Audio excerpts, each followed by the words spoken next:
Salut tout le monde, on est parti aujourd'hui pour un petit BR. Alors je ne sais pas si vous vous souvenez du concept, donc on Mmh. va le rappeler brièvement. Donc c'est des vidéos avec BizBiz évidemment, et où on choisit deux ou trois sujets, peu importe. Aujourd'hui par exemple on en aura deux, et où on va se poser des questions mutuellement. Donc à chacun son tour, on va se poser une ou deux questions sur des sujets que l'on a choisis au préalable et des sujets qui concernent vraiment voilà, l'actualité du jour ou des précédents jours, hein. Donc c'est des sujets vraiment qui sont en plein cœur de l'actualité. Donc c'est des petites vidéos avec un format quand même assez sympa Mmh. et en plus de ça interactif, hein, puisqu'on est deux.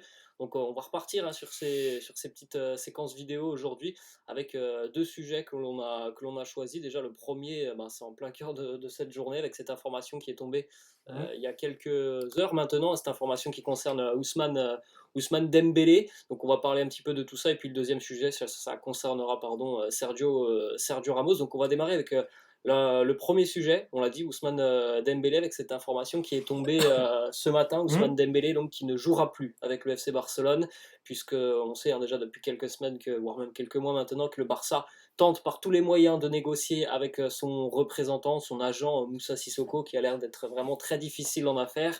Et voilà, le Barça ce matin a mis fin à toutes ces négociations, hein, parce que les négociations tout simplement n'avancent pas. Ouais. Donc en conséquence, Ousmane Dembélé ne jouera plus avec le FC Barcelone. La sanction, c'est donc qu'il ne joue plus et que le Barça va tenter par tous les moyens de le vendre sur ce mercato hivernal, donc avant la date butoir du 31 janvier. Donc moi, la première question que je me pose par rapport à cette sanction, est-ce que c'est une sanction qui te paraît, toi, logique pour Dembélé? Donc déjà, avant, voilà, c'est mes premiers mots, ça fait plaisir déjà qu'on fasse des vidéos à deux, hein, parce qu'avant on en faisait quand même pas mal. Là on avait arrêté parce qu'il y a eu le Covid et tout, Ouais. là c'était compliqué bien sûr à faire des vidéos. Et ouais, déjà aussi cette série les gars BR, hein, que je faisais avant sur ma chaîne, c'est pour ça que je lui ai proposé, si vous voulez refaire bien sûr, hein, sur sa chaîne. Il m'a dit pourquoi pas, donc c'est pour ça les gars déjà qu'on reprend bien sûr à ces vidéos BR voilà, sur sa chaîne. Et pour voilà, ce premier sujet, je pense, parler de Dembélé, c'est très très bien, surtout vu l'info qu'on a vu, voilà, qu'on a vu ce matin. Et est-ce que c'est une sanction logique? Je pense que oui, hein, bien sûr, voilà, parce que le FC Barcelone, les gars, voilà, c'est quand même l'une des plus grosses institutions du football, Mm, hein, mondial, bien sûr. Voilà, il n'y a aucun joueur pour moi qui est au-dessus, bien sûr, du exactement, ouais. club. Il veut pas prolonger, ben voilà, ben, il part, hein, il paye tout simplement ses conséquences. Après, je pense, les gars, que Dembélé, il est très mal Conseiller ouais, conseillé par son Moussa agent, ouais. Sissoko. Sissoko, il pense trop à l'argent, Ouais, cette personne, donc c'est compliqué parce que lui, il l'a dit, hein, lui veut ouais. rester du Xavi côté l'a dit, ouais. du FC Barcelone. Après, voilà, vraiment pour répondre, voilà, vraiment sur ta question, est-ce que c'est logique? Bien sûr, c'est logique. Voilà, il passe pas au-dessus du club. C'est vraiment dommage parce que c'est comme un joueur cadre. On a vu, hein, contre le Real Madrid. Voilà, c'était quasiment le meilleur. C'était le danger venait tout le temps de sa part, hein, bien sûr. Puis là, ne plus l'avoir jusqu'à la fin de saison, ça va être un gros coup dur, hein, bien sûr, pour les Blaugrana. Il va falloir trouver un remplaçant dès cet hiver. Ça va être compliqué. Après, bon, c'est comme ça. Bon, ils vont se relever, hein, bien sûr. Il n'y a aucun souci, hein, bien sûr, sur le FC Barcelone. Et quel avenir? Voilà, maintenant c'est ma question. Quel avenir, hein, pour Ousmane Dembélé, voilà, vu qu'on sait pas trop, enfin on sait pas encore, hein, parce qu'on dit qu'il va, voilà, c'est une sanction logique, il Il va est plus écarté jouer, pour le il moment. va plus jouer. C'est vraiment s'il veut pas prolonger. Après, vous savez que dans le football, il y a plein de coups de théâtre. À tout moment, il peut dire voilà, je prolonge aux conditions Bien du sûr. club. Hein, n'oubliez pas les conditions du Mm. club, hein, c'est 25 millions. Voilà, le Barça lui propose 25 millions par an en brut. Lui et son agent en demandent 40. Hein, Ouais, voilà, c'est ouais. ce qui coince, bien sûr. Et par exemple, s'il accepte, parce qu'il veut continuer du côté du Barça, Mm.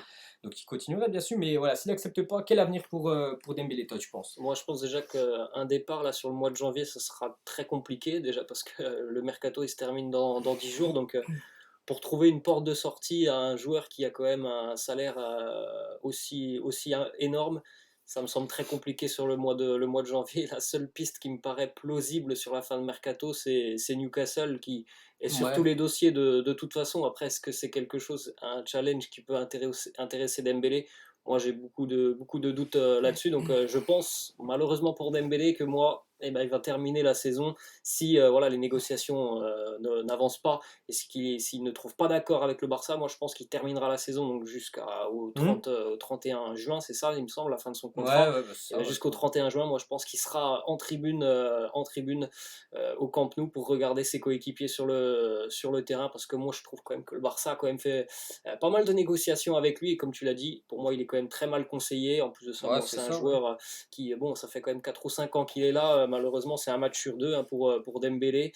Beaucoup trop de blessures, beaucoup trop de problèmes de comportement. Donc voilà, je ne serais pas surpris qu'il termine la saison sur le banc, tout simplement, en tout cas en tribune.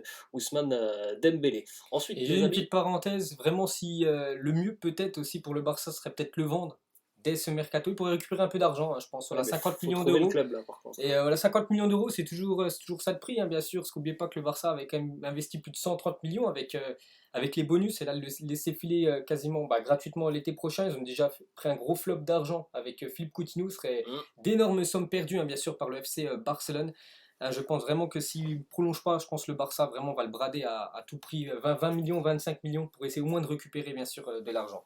Et on passe au deuxième sujet. Ensuite, le deuxième sujet, on l'a dit, c'est Sergio Ramos qui revient tout doucement avec Mhm. le Paris Saint-Germain. Il grappille quelques minutes par-ci par-là Ouais. avec Mauricio Pochettino. Donc maintenant, on sait hein, que dans moins d'un mois maintenant, Mhm. ça sera donc ce huitième de finale face au Real Madrid, à son ex-équipe, le Real Madrid. Est-ce que Sergio Ramos serait pour toi une bonne solution en tant que titulaire face au Real Madrid? Parce que bon, quand même, hein, il est arrivé il y a 6 mois, Sergio Ramos, mais je suis même pas sûr qu'il a 90 minutes dans les jambes avec le Paris Saint-Germain. Donc, se dire qu'il pourrait Ouais, jouer et débuter à huitième de finale avec l'intensité que l'on connaît en Champions League face au Real Madrid, moi personnellement, je ne sais pas si c'est une très très bonne idée de la part du Paris Saint-Germain. donc déjà, moi, Sergio Ramos, pour ceux qui me suivent hein, depuis longtemps, voilà, je pense que la plupart ça, c'est le joueur que je préfère dans le football, les gars. C'est que de voir sa situation actuellement très compliquée hein, du côté du PSG. Je suis Ouais. vraiment déçu parce qu'il a signé à Paris, voilà, il a signé en France, et c'est énorme, hein, bien sûr, pour la Ligue 1. Puis là, il a commencé vraiment blessé beaucoup de fois. Puis là, les derniers matchs, il était apte, par exemple, contre Lyon. Il était apte à jouer, il n'a même pas joué, hein, vu qu'il Mm. est resté tout le match sur le banc. C'est vrai que ça fait mal hein, de voir ça. Mais voilà, pour répondre à ta question, Ramos titulaire face au Real Madrid, oui ou non? Vraiment, il va falloir qu'il enchaîne les matchs. Là, donc déjà, là, ce week-end, il y a le match contre Reims. Il y a Ouais. Nice aussi en match de Coupe de France. Bref, il reste encore deux trois matchs. Il faut Trouve du qu'absolument, rythme. déjà, que Pochettino, déjà, il trouve déjà un peu son système, on va dire, de jeu, voilà, pour ce match contre le Real Madrid. Et il le faut. Il faut, bien sûr, Sergio Ramos dans cette équipe, les gars. Même si, voilà, même s'il a une grave blessure voilà, ces derniers mois, les gars, c'est un joueur, c'est un leader. C'est vraiment un gars qui a la gagne. Il a remporté quand même des Ligues des Champions avec le Real Madrid, hein, plus de 4 Ligues des Champions Ouais. remportées quand même par Sergio Ramos. C'est un gars qui a l'esprit d'être gagnant et tout. Et il faut un joueur comme ça, bien sûr. En plus, il connaît très bien son adversaire. Il va vouloir, hein, bien sûr, lui déjà jouer hein, contre, bien sûr, son ancien club. Et je pense qu'il le faut. Après voilà, c'est bien sûr Pochettino qui fera ses choix. Mais C'est une question de rythme, je pense là. voilà, il y a ça. Puis aussi le dispositif hein, qu'on parlera Mm. juste après, bien sûr, hein, qui est très important. Donc maintenant, bah, on va en parler de ça, de ce dispositif. Donc avec Sergio Ramos, bien sûr, s'il est titulaire, donc est-ce que ce sera obligatoire d'avoir une défense à 3 voilà, pour le Paris Saint-Germain, ou est-ce qu'il peut jouer en 4-4-2, mais c'est-à-dire que Marquinhos ou Kimpembe, il y en a un des deux qui Ouais, ira sur le sur le banc et côté Sergio Ramos ou sur le titulaire. ah bah, moi je pense que oui, c'est une obligation pour le Paris Saint-Germain d'avoir une défense à 3 pour faire jouer Ramos parce que voilà, on a vu hein, les problèmes physiques de Ramos qui ne datent pas de cette année, ça date aussi hein, de ces dernières années du côté du Real Madrid. Sur un match face au Real, face aux flèches du Real Madrid, au collectif merengue, je pense qu'il faut beaucoup plus avoir une défense à 3 avec un Ramos qui peut peut-être un petit peu avoir plus de Mhm. soutien avec Ouais. deux défenseurs et puis pourquoi pas prendre du recul si c'est une défense à deux, notamment avec Vinicius, un Karim Benzema qui décroche beaucoup, je pense qu'il pourrait avoir beaucoup plus de difficultés. Donc je pense sincèrement que c'est la seule option pour avoir Ramos face au Real Madrid, c'est cette défense, en tout cas cette charnière à 3 en défense.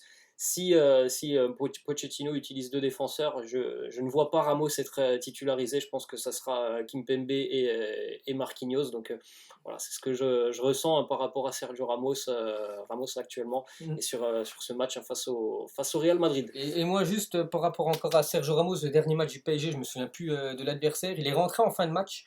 Et dès qu'il est rentré, voilà, Pochettino a essayé à trois Ouais, c'est défenseurs, ça. vraiment à la fin de match. Et ça a été vraiment. C'était contre Brest, voilà, Ouais, c'était c'est contre ça. Brest. Ils avaient bien joué les 70 premières minutes. Tu vois, ça jouait, on va dire, c'était correct. C'était l'un des plus beaux matchs du PSG cette saison. Voilà, contre Brest, c'est incroyable. Bref, il a fait rentrer Sergio Ramos, puis il a essayé cette défense à Ouais, 3. Et ça a été bien plus encore fluide, hein, ça a été encore ouais, c'est vrai. meilleur, les gars, en seulement 20 minutes. Il devrait vraiment essayer de faire cette défense à 3. Donc. Ramos dans l'axe avec Marquinhos, hein, lui il sera obligé d'être titulaire avec Mm. Kimpembe en plus et Achraf Hakimi côté droit, Nuno Mendes, il faut absolument qu'il fasse fasse plusieurs matchs comme ça avec cette défense-là à 3 avec les deux autres sur le piston, bien sûr sur le côté. On a bien vu, hein, contre Brest, ça a été beaucoup plus fluide. Bon, après, c'est le Real Madrid en face, Mm. mais voilà, le PSG, les gars, doit s'adapter, bien sûr, à n'importe quelle équipe en face. Et je pense vraiment que c'est la meilleure compo, vraiment, ça, avec ces 5 défenseurs-là, avec par exemple Verratti, et je Ouais, sais un pas, petit peu peut-être plus haut. Gay, bien Gay, sûr, par s'il exemple, revient ouais.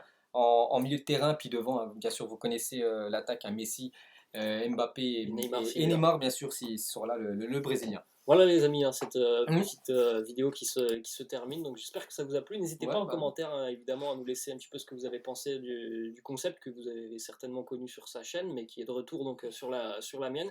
Puis n'hésitez pas non plus à me laisser en commentaire des sujets, hein, si vous voulez qu'on continue un petit peu cette petite série à l'avenir. Nous, on vous laisse et on vous dit évidemment à la prochaine. Allez, Ciao! ciao!